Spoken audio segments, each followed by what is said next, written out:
Hello class, welcome back बच्चों। सामने देखना जरा मेरी तरफ बेटा। बाबू मैं एनालिसिस कर चुका हूँ नॉन करंट लाइबिलिटी तक। करंट लाइबिलिटी से बात को स्टार्ट करेंगे और बेटा बता देता हूँ सबसे मुश्किल अगर कोई चीज़ है तो करंट लाइबिलिटी। गिनते रहो, इतनी आइटम है बेटा, सरदर्द बन जाती है ये। और आपको बता देता हूँ अगर लीनियंसी बरती ना आपने तो ये हाथ से निकल चुकी होगी कल तक। ठीक है बेटा, और मैं आपको पहले ही बोल रहा हूं बेटा, कल आते ही, कल कोई रिकॉर्डिंग नहीं होगी, क्लियर कट बोल रहा हूं। कल सिर्फ सुना जाएगा पूरी लाइबिलिटी साइड, एक एक आइटम सुननी है मुझे अंदर की। ठीक है जी, और आज का बैच ऐसा होगा 1.25 घंटा चलेगा, ये 1 घंटे में पूरा नहीं हो पाएगा जितना मुझे आज कराना है। ठीक है जी, चलो लो बेटा स्टार्ट करते हैं। बाबू सबसे पहले बात कर रहा हूं करंट लाइबिलिटी की। करंट लाइबिलिटी में बेटा आपके पास 4 हेडिंग थी, सब हेडिंग। ये मेरी 4th मेन हेडिंग थी, इसमें 4 सब हेडिंग थी बेटा, जिसको हम प्यार से बोलते थे बेटा एस्टोस।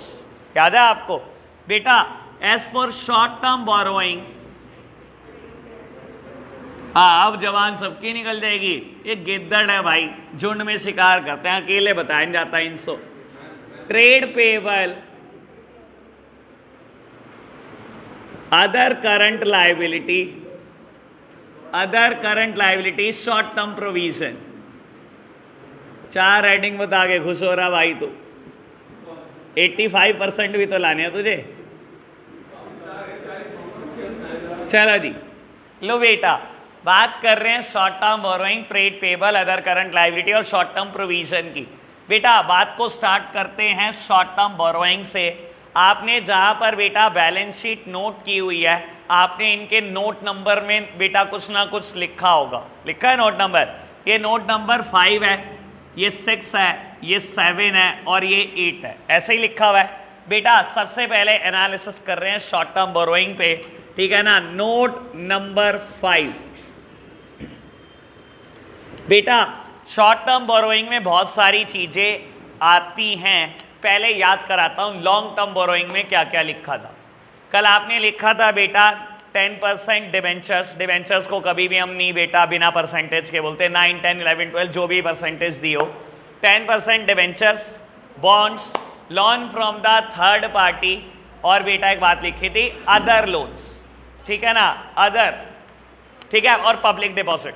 बाबू अब मैं बात कर रहा हूं शॉर्ट टर्म बोरोइंग की। शॉर्ट टर्म बोरोइंग का एनालिसिस कर रहा हूं, बहुत सारी काम की बातें सुनते चलना बेटा।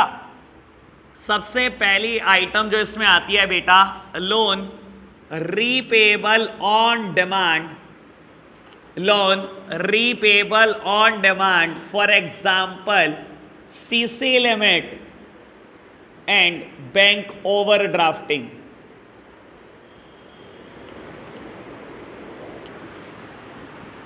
Loan from third party deposits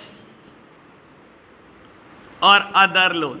लो प्यारे बच्चों, बहुत आराम से मेरी बात को समझने की कोशिश करना। बाबू पहले तो याद करा देता हूं आपको कि करंट लायबिलिटी और नॉन करंट लायबिलिटी में क्या डिफरेंस होता है। याद होगा पहला लेक्चर बात करी थी करंट लायबिलिटी क्या होती है बेटा। हर वो लाइबिलिटी करंट लाइबिलिटी होती है बेटा which is expected to be paid within 12 month, और बेटा expected to be paid within the operating cycle. ठीक है ना बेटा? अगर कोई लाइबिलिटी 12 महीने में पे नहीं हो रही तो वो बेटा नॉन करंट बन जाएगी बेटा, या ऑपरेटिंग साइकिल में पे नहीं हो रही तो वो नॉन करंट बन जाएगी, बाकी सारी लाइबिलिटी करंट है।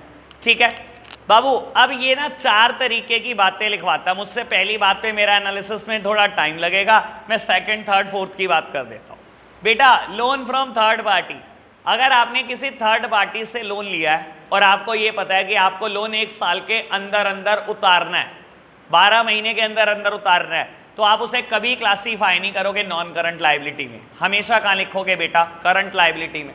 और अगर मैंने लोन लिया, मुझे पता है मैंने 12 महीने में उतारना ही है, मुझे 5-6 साल का टाइम मिला हुआ है, तो बेटा मैं कहाँ लिखता हूँ इसको बेटा? नॉन करंट लाइबिलिटी में, लॉन्ग टर्म बोरोइंग में। कल लॉन्ग टर्म बोरोइंग में भी आपने ये बात लिखी थी लोन फ्रॉम थर्ड पार्टी, मैंने यहां पर भी लिख दी loan from third party. It is a subjective matter. मैं कभी नहीं बता सकता कि लोन फ्रॉम थर्ड पार्टी अगर पेपर दे दे तो कहां लिखो, क्योंकि पेपर ये स्पेसिफाई जरूर करेगा कि आपको 12 महीने में उतारने हैं पैसे या 12 महीने के बाद उतारने।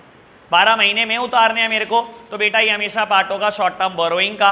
और बेटा अगर मैंने 12 महीने के बाद उतारने हैं तो बेटा वो लॉन्ग टर्म बोरोइंग का पार्ट होगा। सिंपल सा मैटर, सिंपल बात। बढ़े आगे।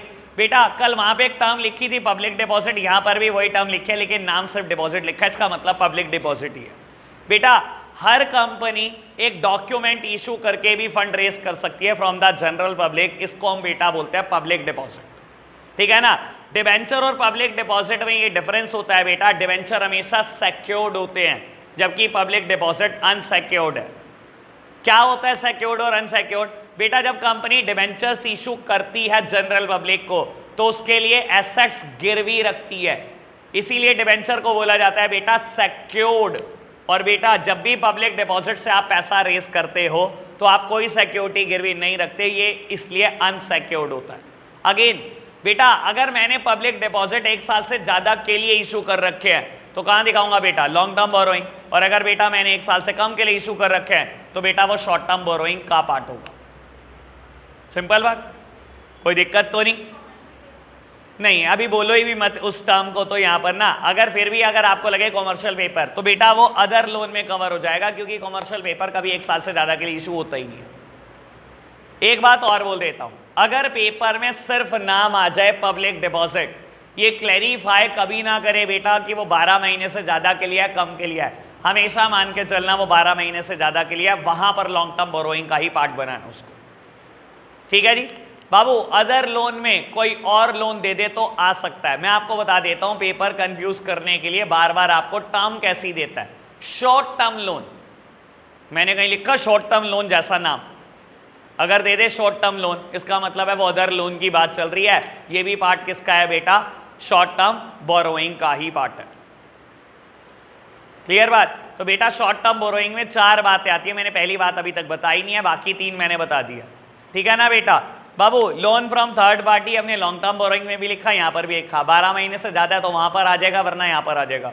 डिपॉजिट वहां पब्लिक डिपॉजिट लिखा, यहां डिपॉजिट लिखा, बात एक ही है बेटा। 12 महीने से कम है तो यहां पर, 12 महीने से ज्यादा है तो non current liability long term provision में आ जाएगा। बेटा अदर लोन, कोई और लोन जिसकी चर्चा मैंने नहीं करी, बेटा अगर वो बोल रहे हैं ना शॉर्ट टर्म लोन, तो शॉर्ट टर्म लोन का मतलब समझते हो ना, वो लोन जो 12 महीने से पहले पहले उतारना है। शॉर्ट टर्म ये वर्ड ही 1 साल से कम के लिए लगाया जाता है, ठीक है ना बेटा। तो ये कहां पर आ जाएगा बाबू? ये आ जाएगा बेटा शॉर्ट टर्म बोरोइंग में। अगर कहते लॉन्ग टर्म लोन तो वो लॉन्ग टर्म बोरोइंग में आ जाएगा, ठीक है जी। बात समझ में आई? अभी तक कोई दिक्कत तो नहीं? चलो जी अब एनालिसिस स्टार्ट करते हैं काम की चीज पर।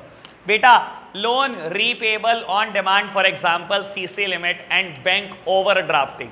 बाबू आपने हो सकता है मुझसे टर्म कभी ना कभी पढ़ी हो, कुछ ने 11th में पढ़ी, कुछ ने 12th इको में पढ़ी, किसी ने बिजनेस स्टडीज में कहाँ पढ़ी। बेटा मैंने ये टर्म बहुत बार बोली है कहीं ना कहीं, लो अब दोबारा बोल देता हूं जिन्होंने कहीं नहीं पढ़ी मुझसे।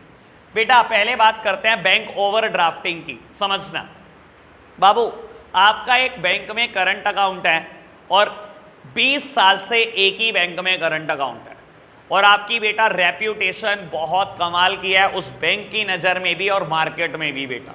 और आज हुआ क्या बेटा, आज आप अपने सप्लायर्स को चेक काट के दे रहे हो, आपके दिमाग में नहीं है मेरे अकाउंट में बैलेंस कितना है, और आप बेटा चेक काटी जा रहे हो। बहुत सारे चेक दे दिए आज आपने सप्लायर को, एक के बाद एक सप्लायर आपके बैंक में जा रहा है और पैसे निकाल के आ रहा है। बेटा एट द एंड जब लास्ट सप्लायर पहुंचा बैंक में तो आपका बैंक अकाउंट बैलेंस शो कर रहा था 50,000 का, 50,000 रुपए का, और आपने चेक काट के दिया हुआ बेटा 80,000 रुपए का सप्लायर को। वो पहुंच गया, उसने टेलर को चेक प्रेजेंट करा। बाबू एज अ जनरल रूल बेटा इस चेक को डिसऑनर हो जाना चाहिए। क्यों बेटा? Due to the insufficiency of fund. आपके खाते में पैसे पड़े हैं 50,000, आपने चेक काट के दिया हुआ है 80,000, इनसफिशिएंट फंड है बेटा, चेक को डिसऑनर हो जाना चाहिए। लेकिन टेलर ने क्या करा बेटा, टेलर ने 80,000 रुपए निकाल कर दे दिए, चेक ऑनर कर दिया बेटा। इससे हम बोलते हैं बैंक ओवरड्राफ्टिंग। बेटा जब आपके अकाउंट में जितना बैलेंस है उससे ज्यादा विड्रॉ करने की परमिशन आपको होती है, तो इस टर्म को हम बोलते हैं बैंक ओवरड्राफ्टिंग।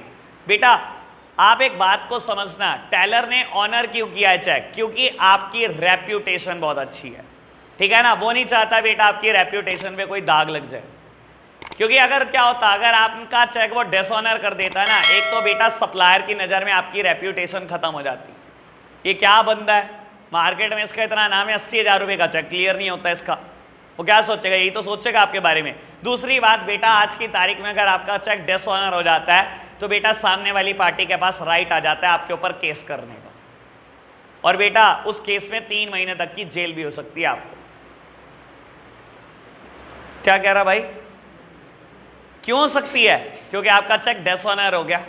एक नेगोशिएबल इंस्ट्रूमेंट है बेटा, एक एक्ट है इंडिया में, नेगोशिएबल इंस्ट्रूमेंट एक्ट 1881, उसके अकॉर्डिंग 3 महीने की जेल हो सकती है आपको अगर आपका चेक डिसऑनर हो जाए तो।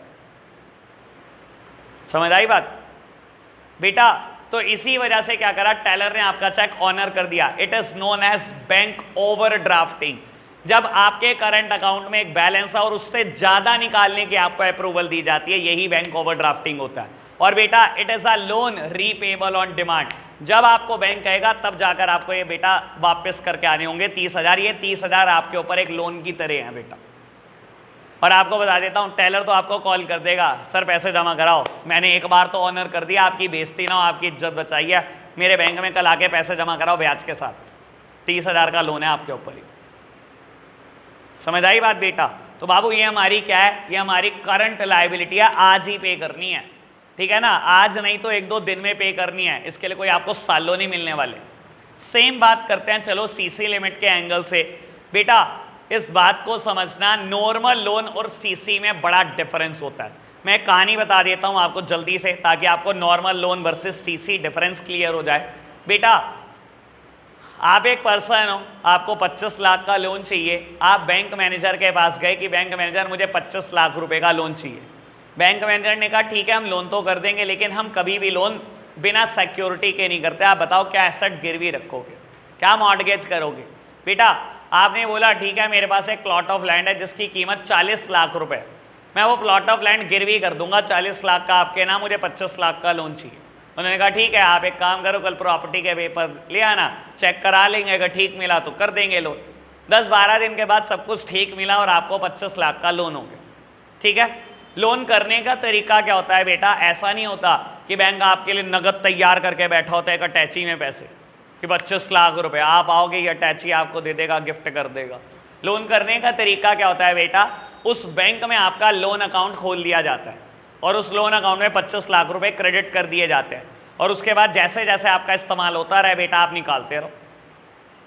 समझ आया बेटा? लोन कभी नगद नहीं होता, हमेशा अकाउंट खोल के उसमें पैसे जमा करके आपको चेकबुक दे दी जाती है, कर लो यूज जैसे करने।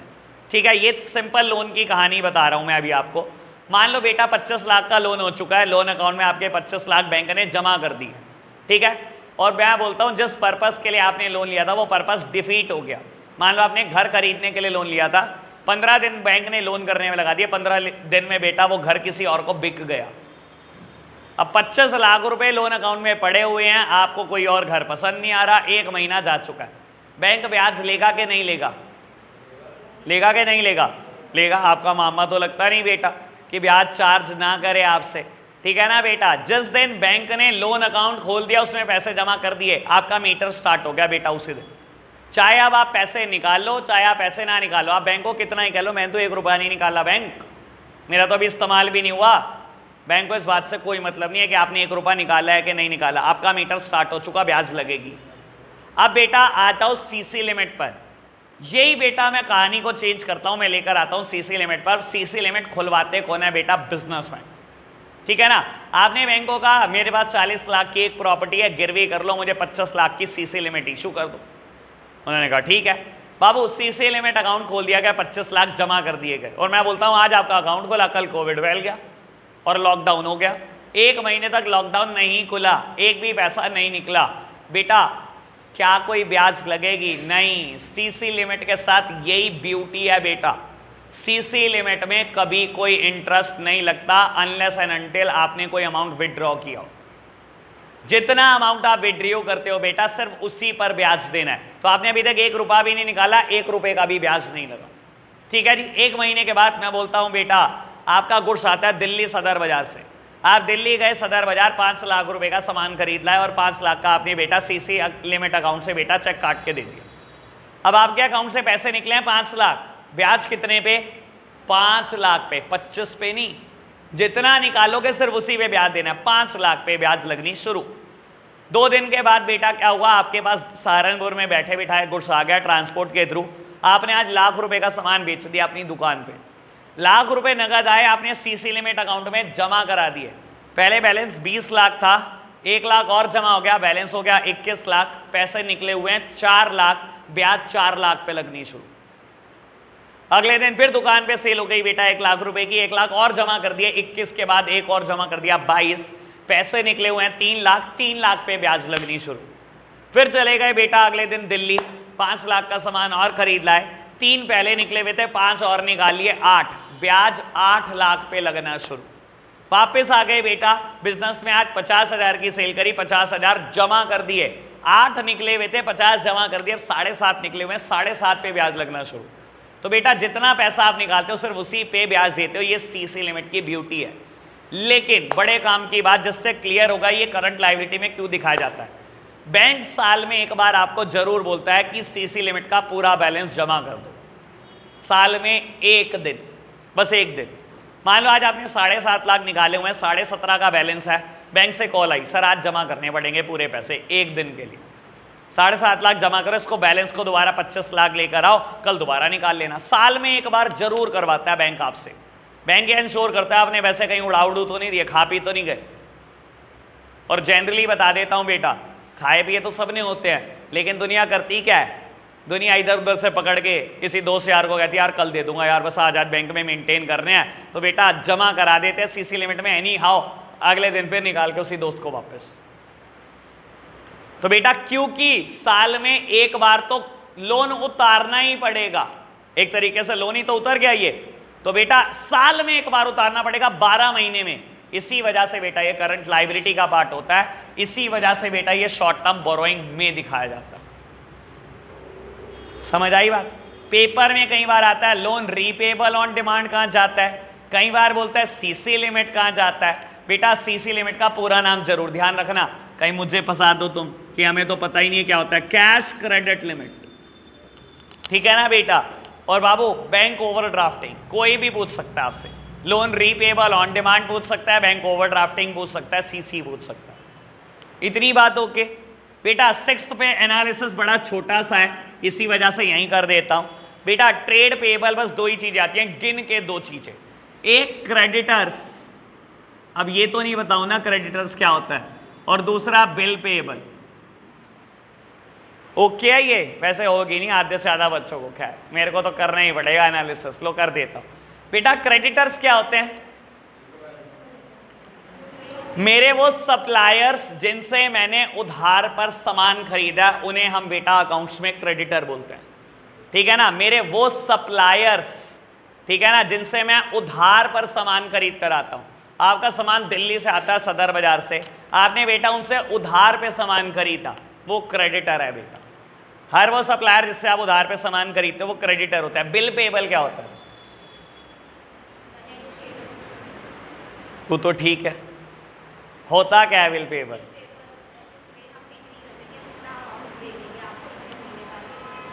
चलो अब ये बात को ना बहुत आराम से समझ लो। एक बार बिल पेबल पे बहुत अच्छे से चर्चा कर देता हूं, दोबारा कभी नहीं करूं बेटा।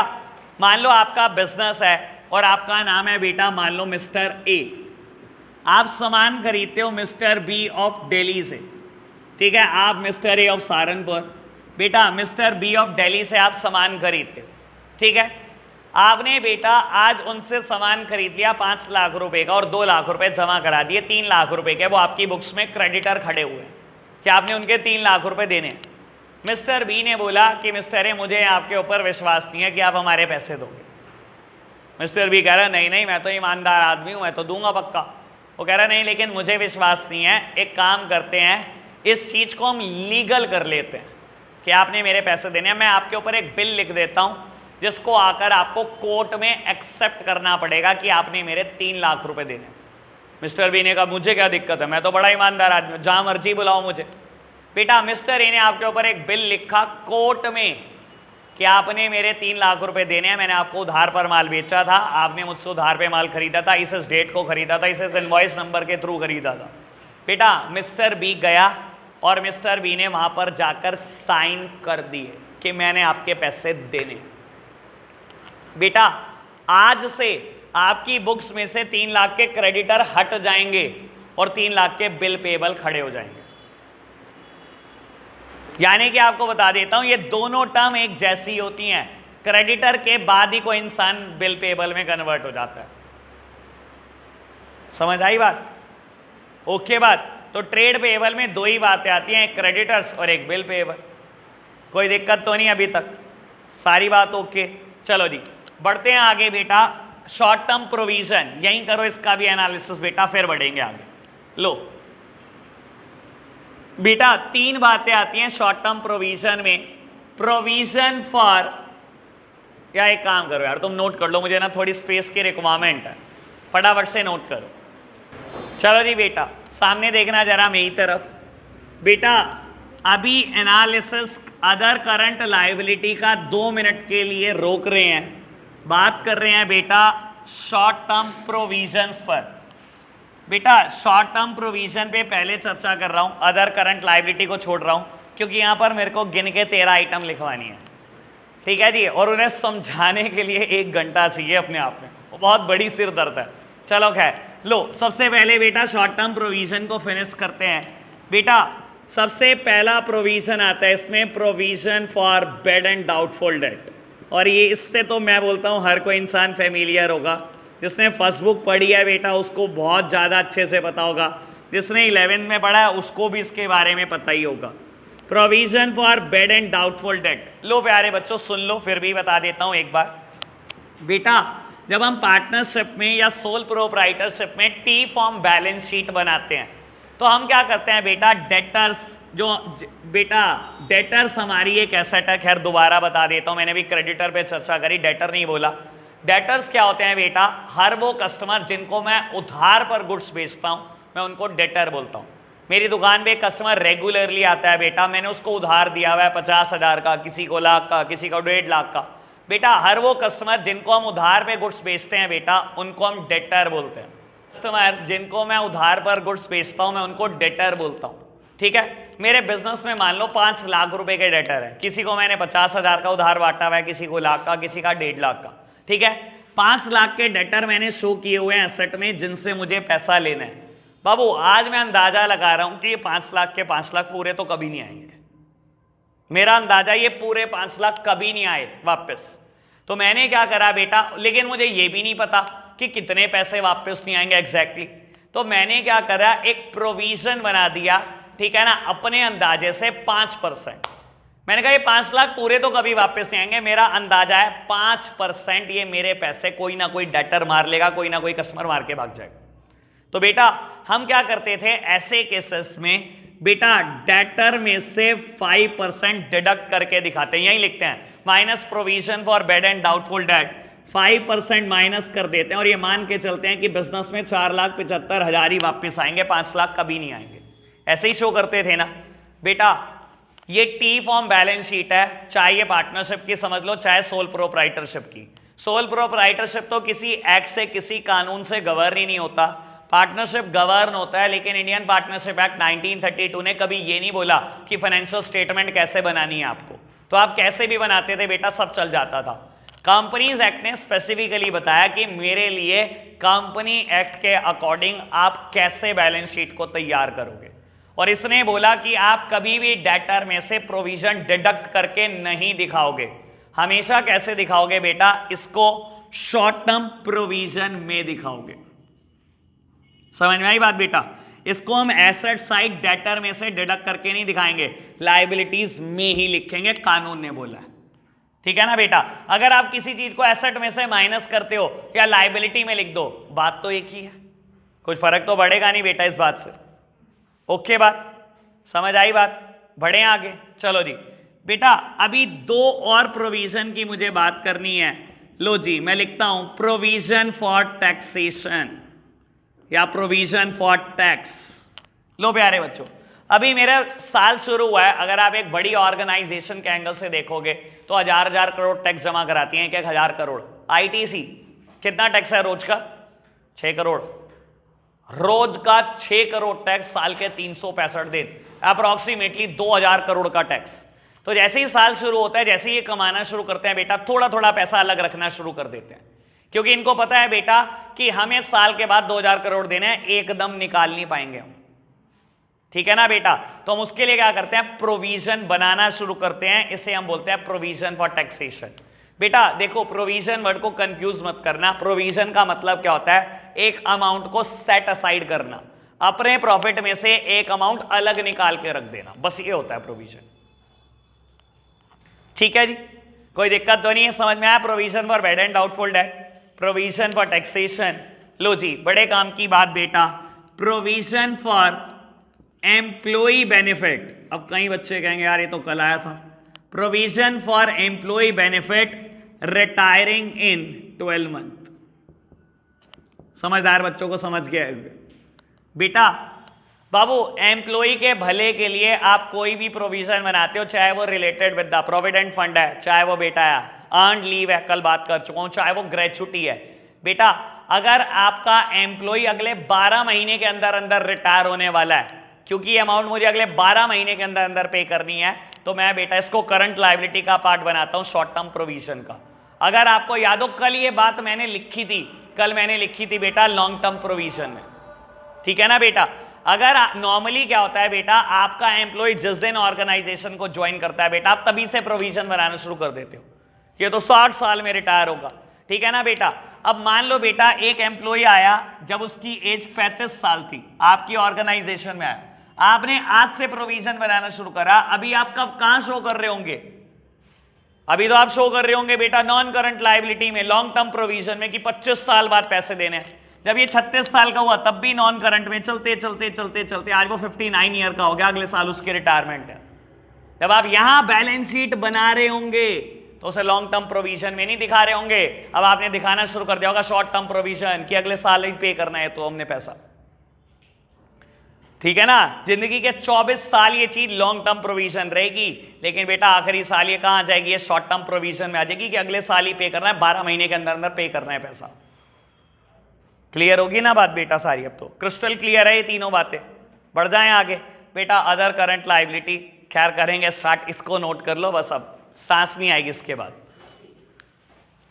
चलो जी बेटा, अदर करंट लायबिलिटी पे चर्चा को आगे बढ़ाते हैं।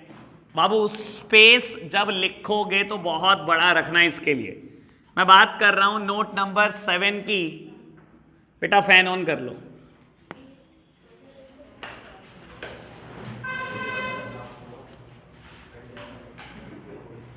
चलो जी, मैं बात कर रहा हूं बेटा नोट नंबर 7 की, अदर करंट लायबिलिटी।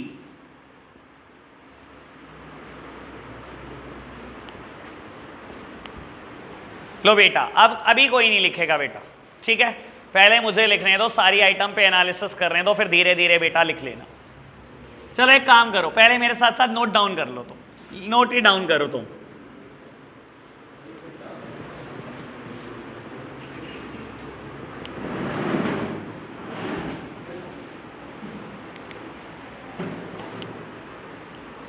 अभी बताता हूं तुम्हारे को मैं, ये दोनों सुबह आए नहीं थे ना आज।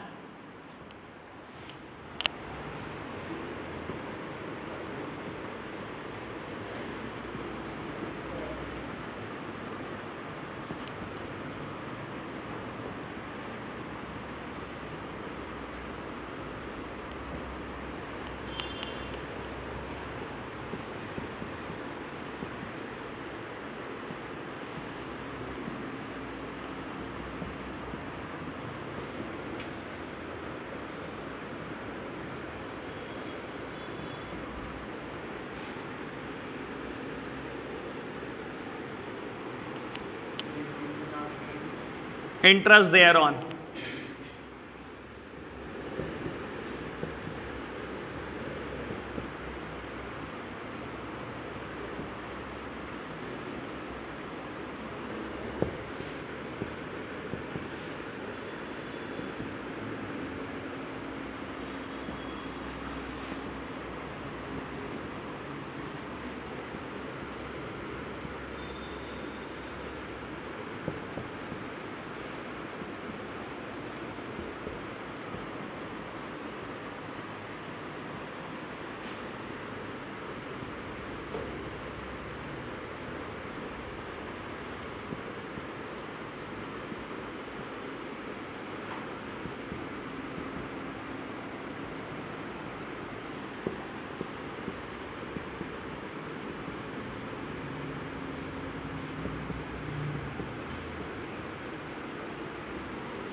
लो बेटा 13 आइटम गिन के।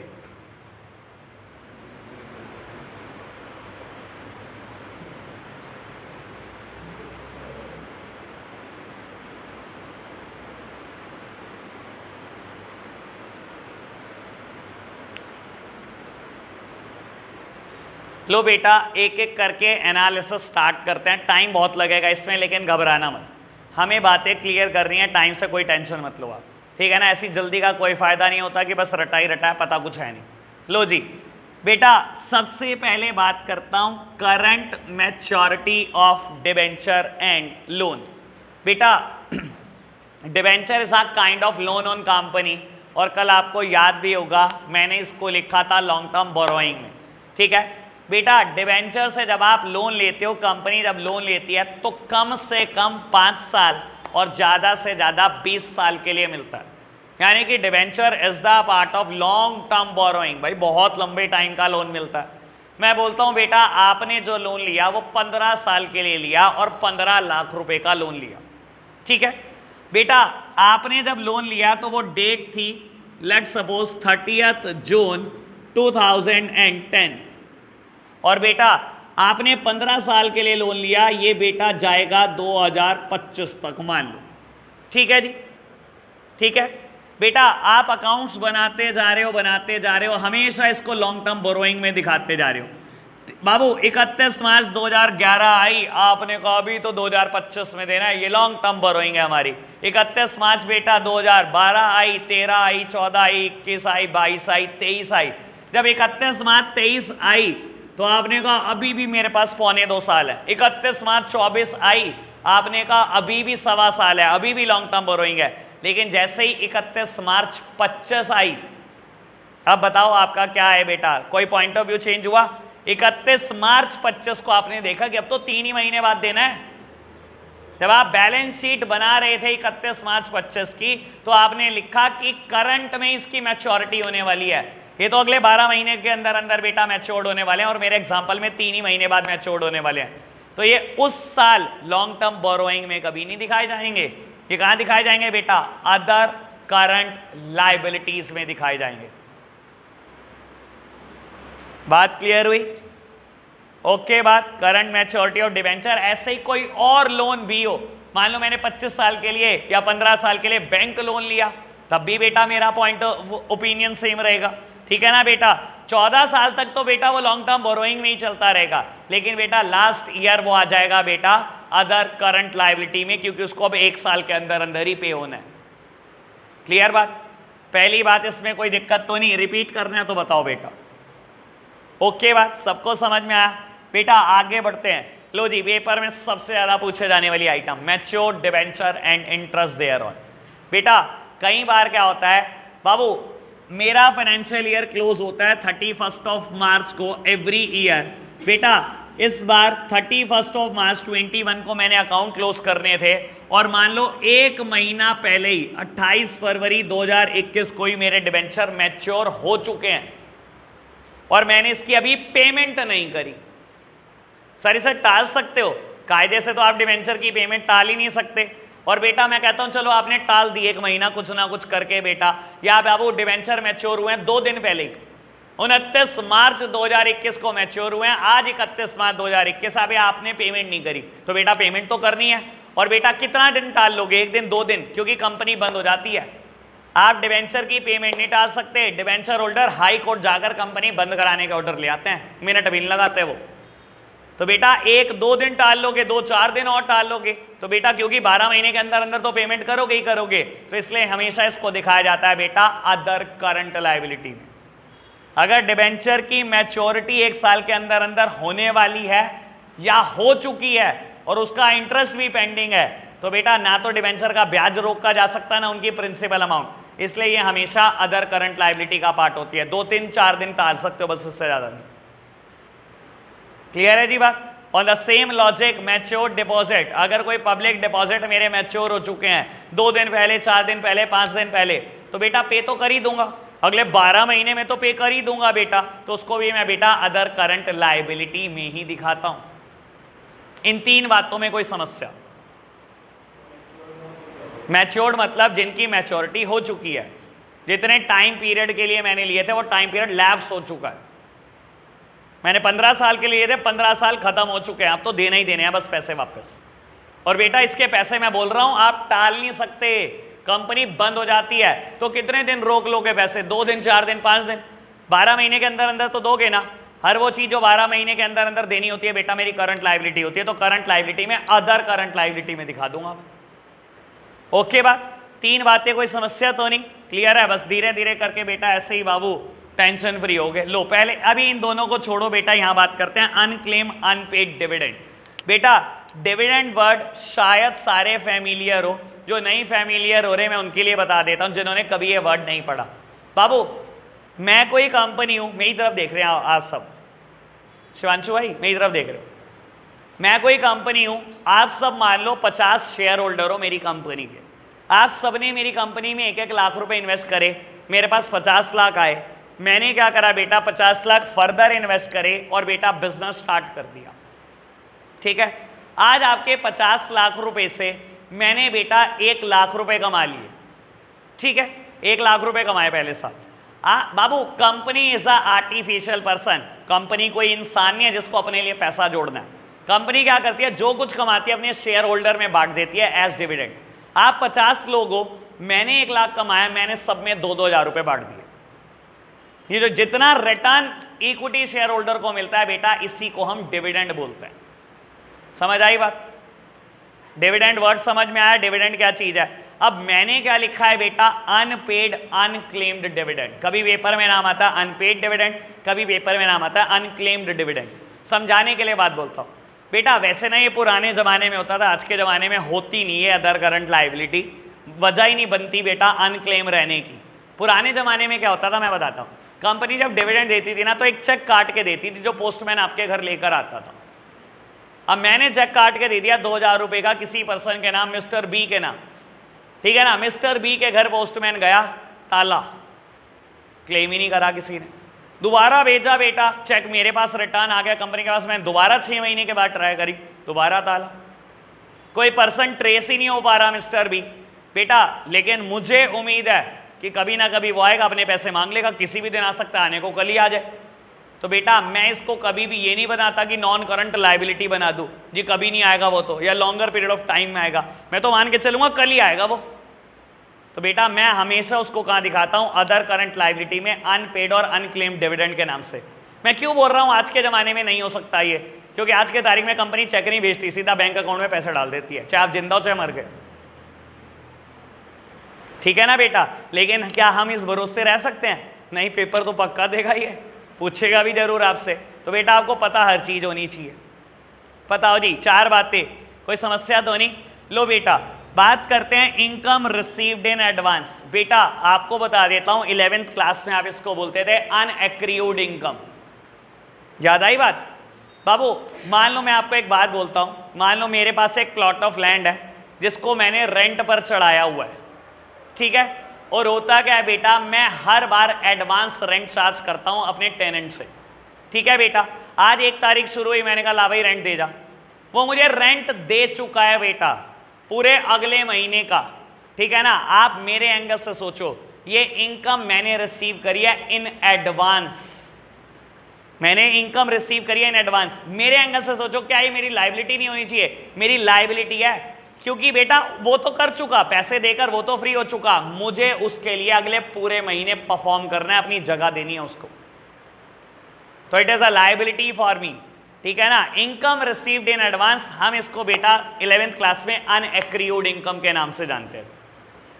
सिंपल बात, आगे बढ़े बेटा। आउटस्टैंडिंग एक्सपेंसेस, अगेन बेटा outstanding expenses is also a liability for me. मान लो बेटा मैं इस जगह पर रेंट पर हूं, ठीक है ना, और मैं रेंट देता हूं पूरा महीना करने के बाद, ठीक है ना, मैं जगह यूज कर रहा हूं, पहले दिन, दूसरे दिन, तीसरे दिन, भाई मेरे ऊपर रेंट तो शुरू हो चुका पर मैं दे नहीं रहा। Amount due but not paid, amount due हो चुकी है मैं दे नहीं रहा, पूरे महीने मैंने जगह इस्तेमाल करनी, महीना पूरा होने के बाद मैं बेटा रेंट देता हूं। तो बेटा आप पूरे महीने सोचो, ये तो मेरे लिए तो आउटस्टैंडिंग ही है। आउटस्टैंडिंग का मतलब होता है बेटा amount due but not paid, पैसे ड्यू हो चुके हैं लेकिन आप नहीं दे रहे हो, हर दिन के साथ मेरा ड्यू अमाउंट बढ़ता चला जा रहा है बेटा। तो ये क्या है बेटा, ये आउटस्टैंडिंग एक्सपेंसेस है। Again a liability for me, क्योंकि बेटा मैं जगह इस्तेमाल कर रहा हूं, मुझे पैसे तो देने ही देने हैं बेटा। कोई दिक्कत तो नहीं, अभी तक हमने शायद 6 बातें कर ली बेटा। हाँ जी देख लो बेटा, अभी तक कोई समस्या तो नहीं है, बढ़े आगे। चलो बात करते हैं बेटा calls in advance and interest thereon. कल बेटा मैं एक बात बोल रहा था कि कंपनी शेयर के पैसे बहुत सारी कॉल्स में ले सकती है। जिसने वीडियो देखी होगी उसको समझ में आ रहा होगा मैं क्या बोल रहा हूं, ठीक है ना बेटा। कल वाली वीडियो किसने नहीं देखी? अरे पागल हो गए हो क्या, इतनी ईमानदारी। अबे तुम पढ़ने वाले बता दो यार। वही तो मैं तो पहले ही कह रहा यार, मेरी नजर ही सीधा वहीं थी। मैंने कहा यार कैसी बात कर दिया, आज कैसे देख ली। तो बेटा सुनो बाबू, कंपनी क्या करती है, कंपनी बेटा जनरली शेयर के पैसे एक इंस्टॉलमेंट में ना लेकर बहुत सारी इंस्टॉलमेंट में लेती है। कंपनी ने कहा मेरे को 100 रुपए लेने हैं शेयर के, लेकिन मैं ऐसे लूंगी 4 अलग अलग कॉल में। 30 रुपए की पहली कॉल को बोलते हैं शेयर एप्लीकेशन मनी, दूसरी कॉल को बोलते हैं शेयर अलॉटमेंट मनी, तीसरी कॉल को बोलते हैं शेयर फर्स्ट कॉल, और चौथी कॉल को बोलते हैं शेयर सेकेंड कॉल। ठीक है ना बेटा। बाबू कंपनी ने क्या करा, आज एप्लीकेशन मनी मांगी, आपके पास 1 लाख शेयर है, आपने 30 लाख जमा करा दिए, ओके। मैंने मांगी अलॉटमेंट मनी आपसे, आपने क्या करा 1 लाख शेयर पर 40 लाख देने थे, आपने मुझे 60 लाख दे दिए। आपने मुझे 60 लाख दे दिया, आपने कहा ये लो फर्स्ट कॉल भी ले लो एडवांस में। बेटा अब मेरे एंगल से सोचो, कंपनी अकाउंट्स बना रही है, आप पैसे दे चुके हो मुझे आपके लिए परफॉर्म करना है।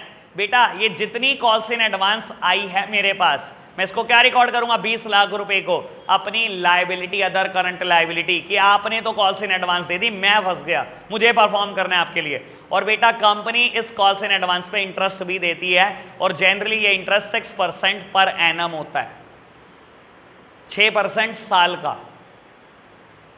ठीक है बेटा, समझ गए पूरी बात। तो बेटा अगर मेरे को आपको कोई इंटरेस्ट देना है या आप मुझे कॉल्स इन एडवांस दे चुके हो, तो मैं रिकॉर्ड करूंगा अदर करंट लायबिलिटी, क्योंकि मैं आपके लिए बेटा 1 साल के अंदर अंदर ही परफॉर्म कर दूंगा, आपको शेयर दे दूंगा, टाल नहीं सकता मैं इस मैटर को। क्लियर बात? ओके जी, बात समझ आई बेटा। अभी हमने बहुत सारे मुद्दे डिस्कस कर लिए, 7 बातें हो चुकी हैं। कह रही बड़ी सिंपल बात है, लो फटाफट इसको निपटाओ। बेटा पीएफ पेबल या जीएसटी पेबल, अगेन बेटा मैं बोलता हूं, लो आज 31 मार्च को आप अकाउंट्स बना रहे हो 2021 को, 31 मार्च 2021। बेटा क्या होता है जीएसटी में, ये बात समझने की कोशिश करना। बाबू जीएसटी में क्या होता है, आप जो पूरे महीने भर में परचेज सेल करते हो उसकी रिटर्न भरनी होती है अगले महीने की 5 तारीख को। ठीक है, अगले महीने की 5 तारीख को। यानी कि मैंने अगर अप्रैल में परचेस करी, अप्रैल में सेल करी, 1 से 30 अप्रैल तक मैंने जितनी परचेस सेल करी उसका टैक्स जमा होगा 5 मई को। मई में जितने करा 5 जून, जून में जितना करा 5 जुलाई, करते करते फरवरी में जितना करा 5 मार्च, मैंने मार्च में जितनी परचेस सेल करी उसका टैक्स 5 अप्रैल को। अब मेरे एंगल से सोचो बेटा, जब मैं बैलेंस शीट बना रहा हूँ 31 मार्च को, मेरे अकाउंट क्लोज हो गए, मेरे एंगल से सोचो मुझे बेटा मार्च महीने के 5 लाख रुपए टैक्स जमा करने हैं, और 5 दिन के बाद ही करने हैं बेटा। तो मैं कहां रिकॉर्ड करूं, नॉन करंट लायबिलिटी कहां रिकॉर्ड करूं, करंट लायबिलिटी भाई देने ही है पैसे, 5 दिन के बाद देने हैं। लेकिन आज क्या हुआ, बीच में अकाउंटिंग पीरियड क्लोज हो रहा है मेरा, तो कहां रिकॉर्ड करूं बेटा, अदर करंट लायबिलिटी में मैं रिकॉर्ड करता हूं जीएसटी पेबल, कि पे करना है 5 लाख रुपए अभी 5 दिन के बाद ही मुझे। ऐसे ही पीएफ पेबल, कोई बेटा एम्प्लॉय रिटायर हो गया, ठीक है ना बाबू, या उसकी रिटायरमेंट 2 दिन के बाद है, 3 दिन के बाद है, मुझे उसको अमाउंट पे करना है बेटा 2-3 दिन के अंदर अंदर, तो मैं उसे कहां रिकॉर्ड करता हूं बेटा, यहीं रिकॉर्ड कर देता हूं पीएफ पेबल। ये तो पेबल हो चुका बेटा, अभी देना है। ठीक है जी, कोई दिक्कत तो नहीं, सिंपल बात। बाबू लो ये वाली मुद्दे पे चर्चा करते हैं, एडवांसेस रिसीव्ड फ्रॉम कस्टमर। बेटा आपकी कंपनी बड़ी रेप्यूटेड कंपनी मानी जाती है और आप बनाते हो बेटा गारमेंट, ठीक है बाबू, लोगों के यहाँ तो उधार चलता है, आपके यहाँ एडवांस चलता है, इतनी रेप्यूटेशन है आपकी। आप क्या कर रहे हो, प्रोडक्ट मैन्युफैक्चर करते हो, किसी सीजन में जैकेट भी बनाते हो, आप सर्दियाँ आने वाली हैं, आप जैकेट बनाना शुरू कर रहे हो, आप सबसे एडवांसेस पकड़ रहे हो, लाओ भाई एडवांसेस दे दो जिसने माल खरीदना है। नॉर्मली तो लोग बेटा कस्टमर उधार मांगता है, जब वो उधार मांगता है तो वो मेरा डेटर होता है बेटा, बताऊंगा कल। डेटर को हम कहाँ दिखाते हैं बेटा, करंट एसेट्स में दिखाते हैं कहीं, ठीक है ना बेटा। लेकिन हुआ क्या बेटा, इस बार वो एडवांस देकर गया। अगर मैंने कोई एडवांसेस रिसीव कर रखे हैं अपने कस्टमर से, तो बेटा मैं उसे कहां रिकॉर्ड करता हूं, करंट लायबिलिटी, क्योंकि वो तो पैसे देकर फ्री हो गया, मुझे परफॉर्म करना है, मुझे माल देना है उसको बेटा। और ऐसा नहीं है कि मैं सालों साल टाल दूंगा उसको, 1 महीने में दे दूंगा, 2 महीने में दे दूंगा, माल तो दे दूंगा ना उसको बेटा। ठीक है जी, कोई दिक्कत तो नहीं। Advances received from the customer. अब देख लो बेटा कितने मुद्दे रह गए, 1 और 2, बस 3 मुद्दे रह गए। अरे स्पीड ठीक थी मेरी आज। बाबू प्रोविडेंट फंड, मेरा फाइनेंशियल ईयर है 1 अप्रैल 2020 से 31 मार्च 2021। 5 दिन पहले एम्प्लॉय रिटायर हो गया 25 मार्च 2021 को। ठीक है, प्रोविडेंट फंड ऐसा क्या है बेटा, रिटायरमेंट बेनिफिट है। वो 25 मार्च को रिटायर हो गया, कायदे से तो मुझे पे कर देना चाहिए था, लेकिन अगर मैंने पे नहीं करा, टाल दिया, आउटस्टैंडिंग है ना मेरे ऊपर खर्चा, कि मैंने पे क्यों नहीं करा, due but not paid, payable word इसी के लिए लगाया जाता है। ठीक है ना बेटा, तो बाबू कितने दिन टाल लोगे इसको आप, 1 दिन 2 दिन जेल हो जाएगी पीएफ के पैसे रोक लिए तो। ठीक है ना बेटा, क्यों, बाप दादा के पैसे हैं क्या, हैं क्यों, एम्प्लॉय का पैसा देखा नहीं उसको भाई। हाँ जी, बात ओके। चलो बेटा बात करते हैं, चलो इस टर्म की बात करते हैं, फिर इन दोनों की बात करूंगा, पेपर में आएगा पक्का बता रहा हूं, ये दोनों पक्का मोस्ट इंपॉर्टेंट। लो हैं sir, excess application money due for refund and its interest. बेटा कल मैंने ना आपको ना शेयर कैपिटल के ऊपर एनालिसिस किया था, याद है आपको। 5 तरीके की कैपिटल होती हैं, authorise share capital, issued share capital, subscribe share capital, called up share capital and paid up share capital. ठीक है, याद आया होगा शायद कुछ। बाबू मेरी कंपनी ना 25 लाख शेयर इशू कर रही है, ठीक है ना, और हर शेयर मान लो 100 रुपए का, मुझे 25 करोड़ की जरूरत है, 25 लाख मेरी कंपनी शेयर इशू कर रही है, सारे शेयर 100 रुपए के।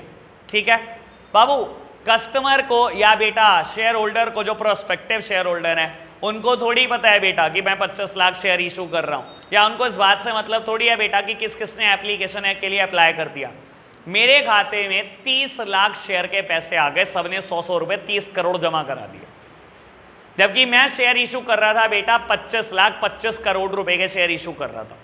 ठीक है ना बेटा, ऐसा हो सकता है कि नहीं हो सकता कि एक्सेस एप्लीकेशन मनी आ जाए। बेटा एक्सेस में पैसा आ गया, अब मुझे ये 5 करोड़ लोगों का वापस करना है, बेटा कितने दिन टाल सकता हूं। सेबी के नॉर्म इतने खतरनाक है कि 10 दिन में हमें पैसा वापस करना होता है, सिर्फ 10 दिन में, और ना वापस करा तो बेटा ब्याज के साथ। और मैंने क्या लिखा, excess application money due for refund and its interest. बेटा अगर कोई एक्सेस एप्लीकेशन मनी आप रिसीव कर चुके हो और बेटा वो ड्यू हो चुके हैं रिफंड के लिए, बाबू मान लो मैंने 25 मार्च को शेयर इशू करे थे और मेरे को क्या करना है बेटा, 5 अप्रैल तक पैसे वापस करने हैं, तो 31 मार्च को मैं अगर अकाउंट्स क्लोज कर रहा हूं तो मैं यही तो दिखाऊंगा कि मेरे को पे करने ही करने हैं। ठीक है ना, कितने दिन टाल सकता हूं, 2-3 दिन 4 दिन, मुझे तो पूरे 10 दिन के अंदर पैसे वापस करने होते हैं एट एनी कॉस्ट। तो बेटा तो आप क्या दिखाओगे, excess application money due for refund and its interest, ये अदर करंट लायबिलिटी है आपकी। ओके बात, चलो जी। अब रह गए बेटा 2 मुद्दे, interest accrued and due. Interest accrued but not due. लो प्यारे बच्चों, सब सामने देख रहे हैं मेरी तरह, बस इस बात को समझ लो अच्छे से तो बस मजा ही आ जाएगा। मैं नोट कर चुके हो ना आप, ये मैं रब कर दूं इधर वाला पोर्शन। लो जी बेटा, थोड़ी स्पेस की रिक्वायरमेंट है तो मैंने एक बार रब कर दिया। बाबू आपकी कंपनी ने डिबेंचर इशू करे हुए 10% डिबेंचर्स,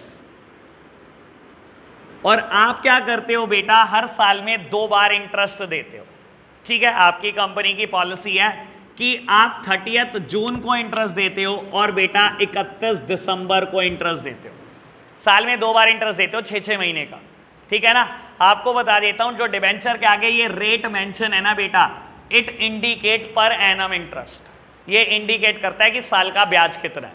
ठीक है ना, अगर मैंने आपसे 1 करोड़ रुपए ले रखे हैं 10% डिबेंचर के नाम के, तो क्या होता है बेटा, मैं आपको 10% साल की ब्याज देता हूं, यानी कि 10 लाख रुपए साल की ब्याज देता हूं, और एक स्पेसिफिक टाइम पीरियड के बाद ये 1 करोड़ भी वापस करता हूं, आपका प्रिंसिपल अमाउंट।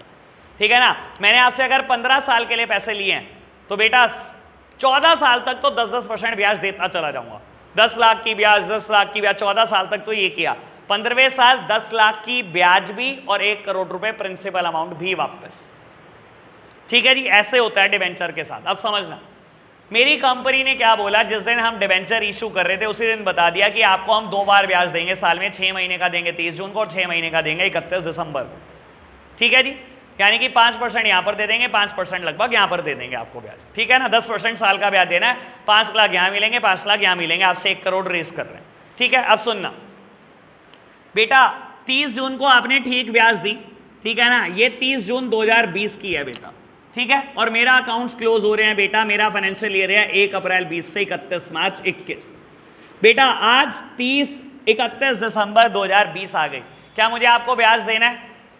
यार बोलो फटाफट से, देना है? देना है, 5 लाख रुपए ब्याज देना है। मैंने नहीं दिया, मान लो रोक लिया, देना तो है लेकिन बेटा मैंने नहीं दिया। ठीक है, और आज 31 मार्च आ गई बेटा, साल खत्म करने का दिन आ गया। आज मैं अपने बुक्स ऑफ अकाउंट्स बना रहा हूं। अब सुनना बेटा, मैं क्या दिखाऊंगा, 5 लाख का ब्याज दिखाऊंगा, उसको लिखूंगा इस हेडिंग में, interest acrid and due. Interest due हो चुका है लेकिन मैंने नहीं अभी तक पे करा। 5 लाख का इंटरेस्ट ड्यू हो चुका है ना बेटा, 31 दिसंबर तो गए हुए भी 3 महीने हो गए ना, ड्यू हो चुका है, मैंने पे नहीं करा बेटा। 5 लाख बेटा 3 महीने का भी ब्याज दिखाऊंगा, क्योंकि मैं जो अकाउंट्स बनाता हूं वो एक्रूअल बेसिस पे बनाता हूं। मैं कोई कैश बेसिस पे अकाउंटिंग करता हूं, मैं तो एक्रूअल बेसिस पे अकाउंटिंग करता हूं। चाहे वो इंटरेस्ट ड्यू नहीं हुआ, वो तो 30 जून को होगा, लेकिन बेटा 3 महीने तो जा चुके हैं।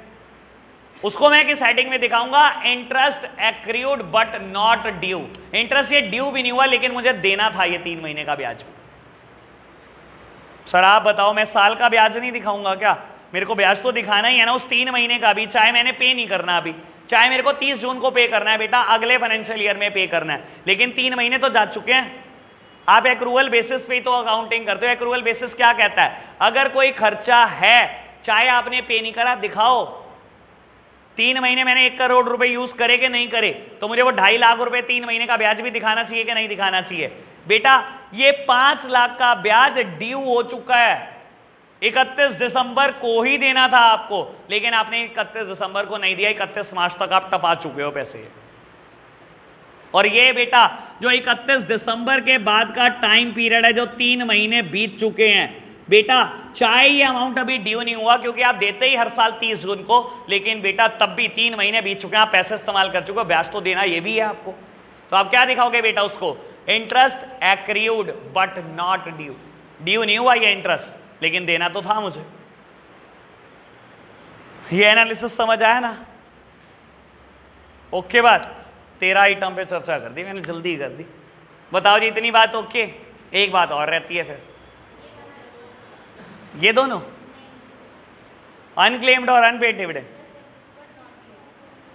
ये हाँ तो क्या हो गया, ये लो बेटा सामने देखना मेरी तरफ, आपका फाइनेंशियल ईयर है 1 अप्रैल 2020 से 31 मार्च 2021। आप साल में 2 बार ब्याज पे करते हो बेटा, एक 30 जून को और एक 31 दिसंबर को बेटा। ठीक है, अब आप खुद सोचो, जब आपने 30 जून को ब्याज पे किया होगा, बाबू देखो एक्रूअल बेसिस क्या बोलता है, या एक कंसेप्ट आप पढ़ के आते थे 11th क्लास में, पीरियोडिसिटी। अकाउंट एक स्पेसिफिक टाइम पीरियड के लिए बनाए जाते हैं, generally for a financial year, generally for a 12 month. ठीक है ना, मैं इस 12 महीने के अकाउंट्स में इस 12 महीने के ही खर्चे दिखाता हूं, इस 12 महीने के ही इनकम दिखाता हूं, ऐसे ही करता हूं ना। मैंने 30 जून को ब्याज पे करा 6 महीने का, लेकिन बेटा जब मैं इस साल के अकाउंट्स बनाऊंगा तो ये दिखाऊंगा, चाहे मैंने 6 महीने का पे करा है, कि इस 3 महीने का ब्याज कितना गया, यही दिखाऊंगा ना। बेटा 31 दिसंबर को ब्याज ड्यू हो गया मेरा, मुझे 5 लाख देने हैं, मैंने दिए नहीं अभी तक। ठीक है, और 31 मार्च आ गई, मैं आज अकाउंट्स क्लोज कर रहा हूं, मैं क्या दिखाऊंगा, मुझे ये 5 लाख तो देने ही देने, ये ड्यू हो चुके हैं मेरे पास, इंटरेस्ट एक्रूड एंड ड्यू मैंने दिखा दिया। बेटा इन 3 महीने का ब्याज ना तो मुझे देना ना मैंने दिया, मुझे कब देना, ये अगले साल, अभी 3 महीने बाद 30 जून को देना। ड्यू नहीं हुआ, ये 30 जून को देना, मेरी फिलॉसफी यही है, मेरी पॉलिसी यही है बेटा, लेकिन फिर भी मैं दिखाऊंगा, क्योंकि बेटा पीरियोडिसिटी कंसेप्ट या एक्रूवल कंसेप्ट क्या कहता है, अगर आप अकाउंट्स एक स्पेसिफिक पीरियड के लिए बना रहे हो, उस पीरियड से रिलेटेड सारे खर्चे, सारी इनकम दिखाओगे। तो बेटा interest accrued and due, interest accrued but not due, interest accrue हो चुका है, चाहे अभी तक ड्यू नहीं हुआ, देना तो था ही, ठीक है ना जी, ओके बात। एक बात और बोल दी, ठीक है बाबू, कल हमने रिजर्व्स एंड सरप्लस लिखे, तो उसमें मैं एक आइटम लिखवानी भूल गया, मुझे वो लिखवानी है। कल हमने बहुत सारे रिजर्व्स एंड सरप्लस में रिजर्व की बात करी, याद करा देता हूं, मेरी तरफ देखो, नोट्स नीचे है। सबसे पहले कैपिटल रिजर्व लिखा था, फिर capital redemption reserve, debenture redemption reserve, security premium reserve, revaluation reserve, other reserve, सारे फंड अदर फंड के नाम से लिखा था मैंने, और सरप्लस जिसमें मैंने एक बात स्पेसिफिकली लिखवाई थी कि अगर कभी डेबिट बैलेंस आ जाए P&L का, तो उसको as a negative item show करेंगे, लेकिन इसी में करेंगे, रिजर्व्स एंड सरप्लस में। याद आई आपको बात? एक और उसमें बात लिख लो, नाम लिखो शेयर ऑप्शन आउटस्टैंडिंग, या शेयर ऑप्शन वर्ड लिख लो, शेयर ऑप्शन स्लैश करके लिखना ESOP, ESOP, employee stock option programme. भाई 5-10, चलो यार कल करेंगे, अभी इसका 15 मिनट लगेंगे इसमें। आज के लिए हम इतना ही रखते हैं बच्चों, बाय बाय।